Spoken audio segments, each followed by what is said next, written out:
Well, as you know, one of the images that I use for spirituality is the image of a reservoir or a well, and it's you know a set of things, scripture, practices, people that we mold our life after. That helps us in in growing, and when we're really struggling in situations of real stretching. And a lot of it, interestingly enough, I think is very, well, I would say traditional, in the sense that you go back to scripture, you go back to the saints, you go back to practices like centering prayer and meditation and praying together and the Psalms, things like that. So it's this kind of thing that you try to find those places where you can somehow rest or find new excitement for your life of this pretty risky business, of being a pioneer, of being a missionary, of moving beyond just the boundaries of the church.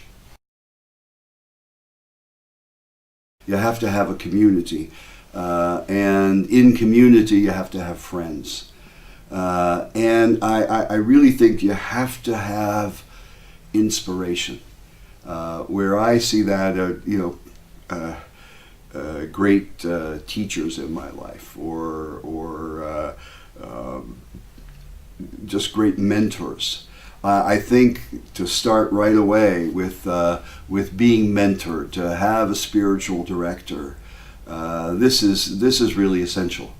Because it's a long road to hoe. I mean, it's a long ways to go. If you're in your 20s and you're starting out, and you're going to have 40, 50 years of ministry ahead of you, and I think it's only if you're rooted in your tradition, if you're rooted in community, if you're constantly looking at people like.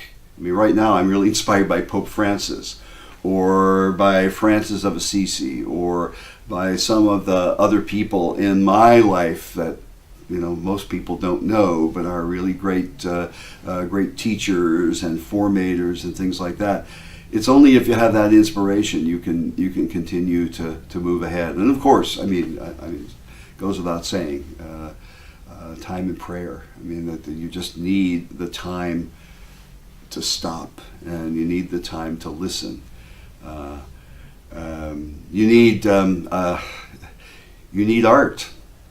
You need, I was telling you a couple of weeks ago, I've developed this practice now of reading a poem every day.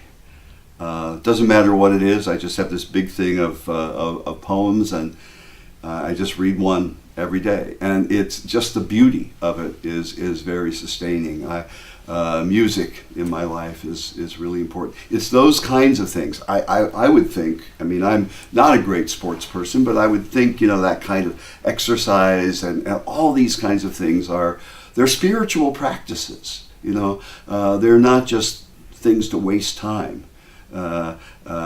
And yet, wasting time is also a practice. That not everything you do is focused on your ministry or something you can use or something like that.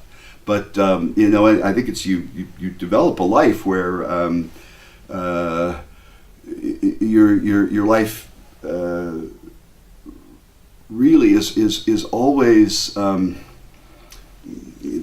Is always interesting and always good to live. I mean, that's the way I feel. I certainly feel blessed by that myself, and I think it's only by having the community and the interests and beauty in your life and people in your life and intimacy of friendship and so forth. That's what's going to get you through the long haul, I think.